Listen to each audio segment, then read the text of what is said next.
What if everything you believed about love is a lie? What if the person you think you can't live without is actually the one draining your soul? We don't talk enough about fake love, not just toxic relationships, but the illusion of love that feels real, yet keeps us spiritually empty, emotionally exhausted, and psychologically caged. You're about to begin a journey that will shake your understanding of love to its core. By the end of this, you will see signs in your life that you've ignored, dismissed, or misunderstood, signs that may lead you to question everything. This isn't just a video. This is a mirror. Not everyone will have the courage to look into it, but you're here. And that means something inside you already knows something's not right. As Socrates once said, the unexamined life is not worth living. So today, we examine love. The first shocking sign you're trapped in fake love is this: you feel alone, even when you're together. Think about that. You're sitting next to them, maybe even touching them, smiling for photos, attending family events, but inside, there's this hollowness, like your soul is screaming, but your mouth stays shut. You laugh on the outside, but your heart doesn't echo the sound. Love is meant to connect us, not isolate us. So why do we feel more alone with someone than we ever did without them? Jean-Paul Sartre believed that hell is other people, but what he meant was that we often lose ourselves in the gaze of others. In fake love, the other person becomes a mirror, but a distorted one. You start to measure your worth through their moods, their attention, their approval. And yet, they never really see you. You become invisible in their presence. If love is supposed to make us feel seen, why does it feel like we're fading? Now ask yourself, when was the last time you felt deeply understood by the person you love? Not just heard, not just nodded at, truly, deeply understood. The second sign, you're addicted to the high but terrified of the low. Fake love is a roller coaster. One day they're everything. The next, you're nothing. You chase the dopamine, the adrenaline, the brief moments of affection that feel like salvation. And when they disappear, you spiral. You wait by your phone, rereading messages, replaying conversations, wondering what you did wrong. But you didn't do anything wrong. You're just caught in a cycle, and it's not love. It's emotional gambling. Real love is not chaos. Real love is peace. It's not the fire that burns you, it's the warmth that holds you. But in fake love, we mistake intensity for intimacy. We confuse passion with possession. We think that suffering proves depth. But as Erich Fromm once said, immature love says, I love you because I need you. Mature love says, I need you because I love you. When you're trapped in fake love, the need becomes an obsession. You're afraid to lose them, not because you love them, but because you've lost yourself. The third sign, you constantly seek validation instead of growth. In true love, two people grow spiritually, emotionally, mentally. They expand each other's world. But in fake love, your universe shrinks. You start censoring yourself. You hide parts of who you are to avoid conflict. You seek approval, not understanding. You adjust your boundaries to keep the peace, even if it means betraying yourself. Click subscribe to this channel to get more profound insights. Have you ever felt like you're walking on eggshells? That if you say the wrong thing, the mood will shift, the silence will grow, or worse, you'll be punished with withdrawal, sarcasm, or guilt? That's not love. That's emotional manipulation, and it's subtle. It doesn't always scream. Sometimes it whispers. It tells you, don't bring that up, it'll ruin the night. Or, just agree with them, it's easier. But every time you silence your truth to protect someone else's ego, you abandon yourself. So I ask you, what parts of you have you buried to keep a fake love alive? The fourth sign, your intuition is screaming, but you keep gaslighting yourself. Deep down, you know something is wrong. You feel it in your stomach, in your chest, in the way you flinch when their name lights up your phone. But your mind defends them. You say, they're just stressed. Maybe I'm overreacting. They're not perfect. But who is? You become your own gaslighter. You invalidate your feelings. You betray your instincts.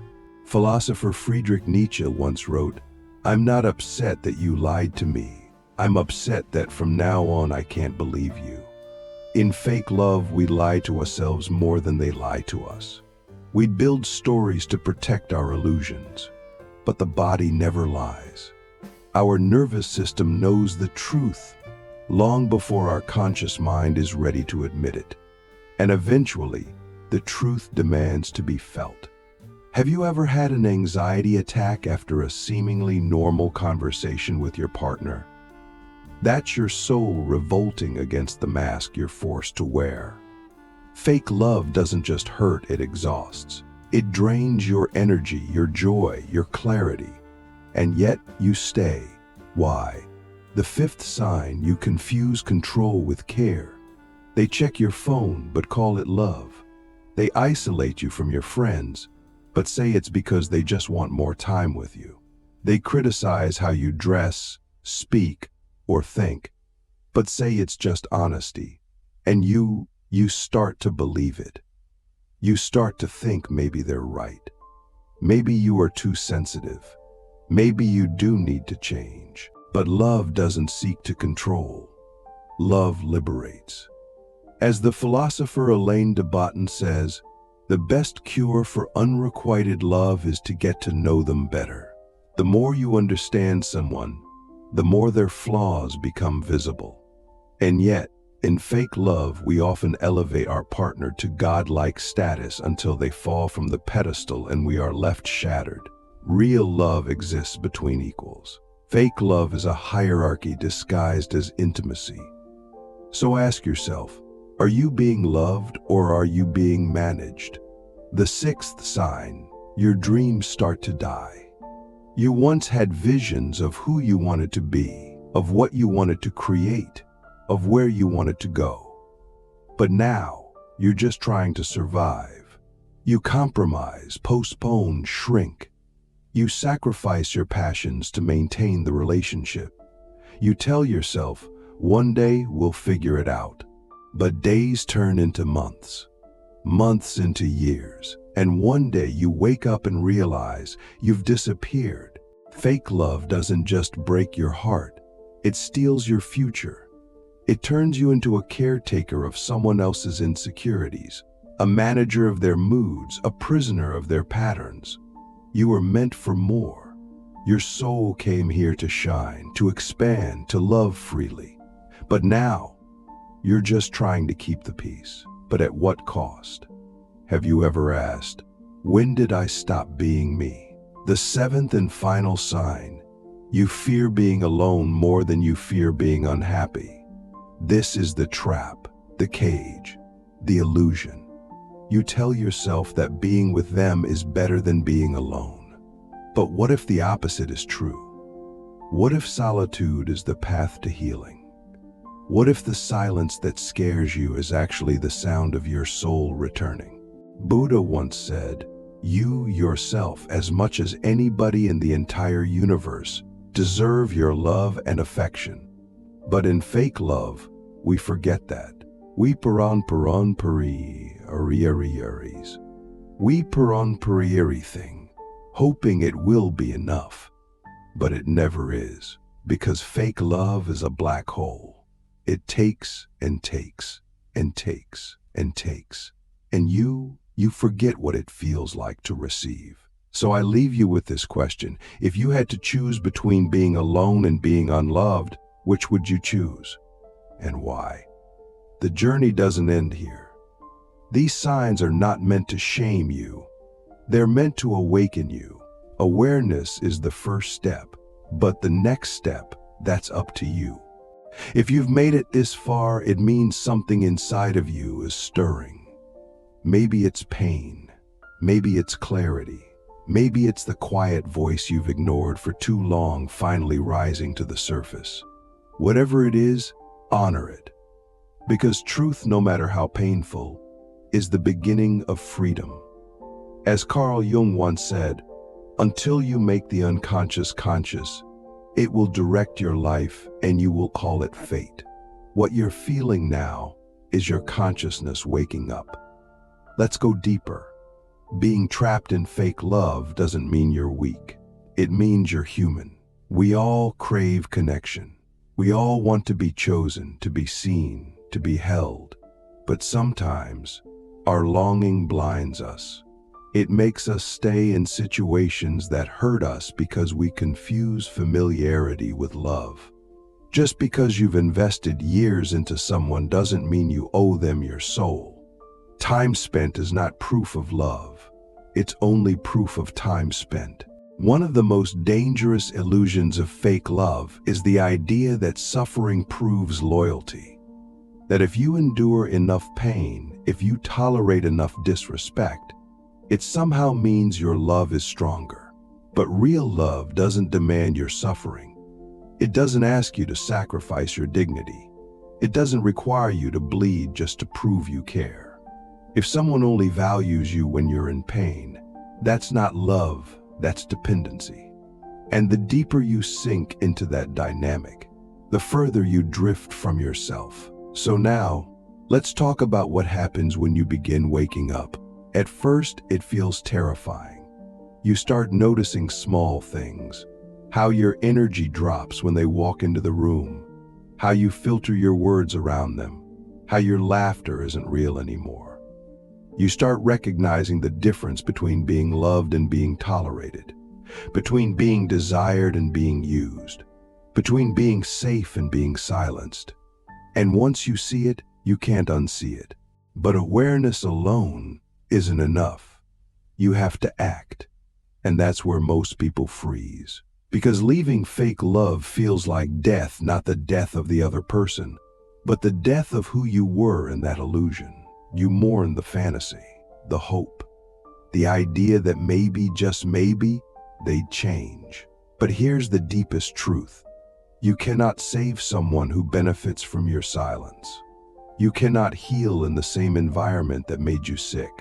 And you cannot grow while shrinking yourself to fit a version of love that was never real. So what do you do next? First, you stop lying to yourself. You stop saying it's not that bad. You stop saying maybe it's my fault. You stop saying all relationships are hard.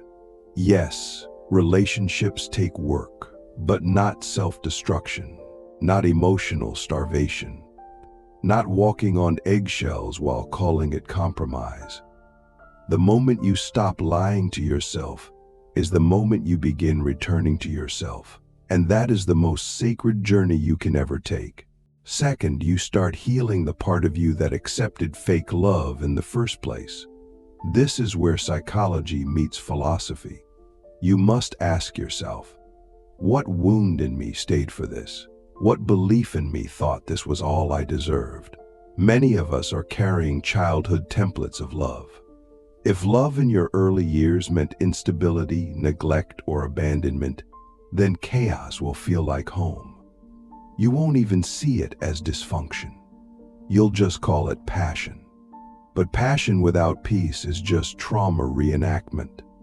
And until you face your past, you will keep falling into the same pattern with different faces but the same pain. Marcus Aurelius, the Stoic emperor, wrote in his Meditations, "The soul becomes dyed with the color of its thoughts." If you believe you are unworthy of deep, nourishing, safe love, you will keep attracting people who confirm that belief. So you must change the color of your thoughts. You must begin to believe that love doesn't have to hurt.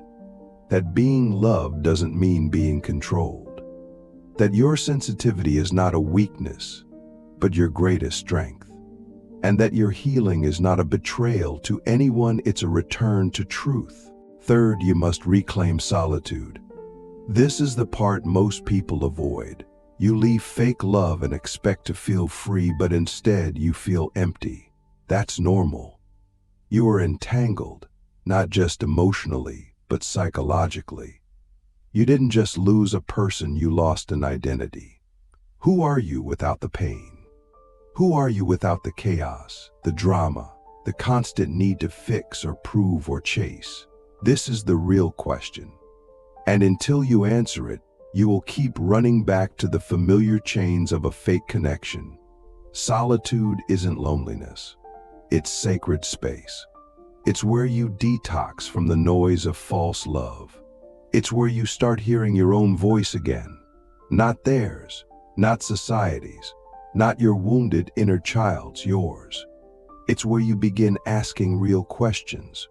What do I need? What do I value?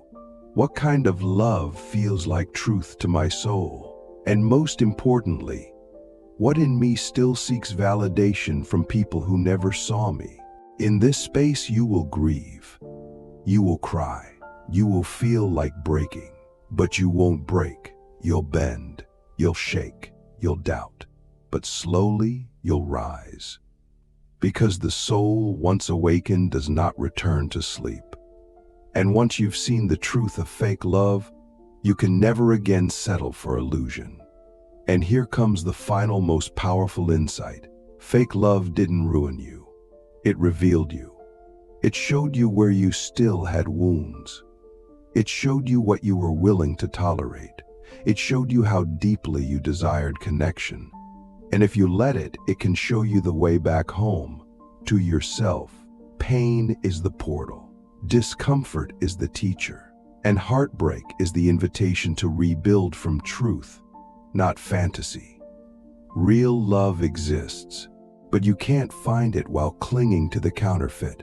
You can't receive it while using your hands to hold on to someone who only takes. And you certainly can't recognize it while being imprisoned by a version of yourself that was built on fear. Real love requires you to be real with yourself first. It demands presence, not perfection. It asks for vulnerability, not performance. And above all, it begins with you. So now, let me ask you one last question. The kind of question that can change your life if you answer it honestly. If you had to choose between a love that feels safe and a love that feels familiar, which would you choose? Because here's the secret. Healing is not about forcing others to change. It's about changing your own internal standards. It's about refusing to accept breadcrumbs when your soul craves a feast. It's about walking away not because you hate them, but because you love yourself too much to stay asleep. That's where freedom lies. That's where peace begins. That's where love, the real kind, finally finds you. And when it does, it won't confuse you. It won't drain you. It won't ask you to abandon yourself. It will feel like breathing after years of suffocating. It will feel like coming home, not to someone else, but to the truest, most liberated version of you. So if you recognized yourself in these signs, don't despair. Don't judge yourself. Don't rush to fix or flee. Just pause, breathe, acknowledge. Because that moment of honest self-recognition is the most powerful thing a human being can experience. It's the beginning of awakening. And once you awaken, no one can take your truth from you. You were not born to beg for love. You were born to embody it, to give it freely, to receive it fully, and to never again confuse pain with connection. This is not the end. This is the beginning. The beginning of you choosing real love from the inside out. Now ask yourself, what will you do with this truth?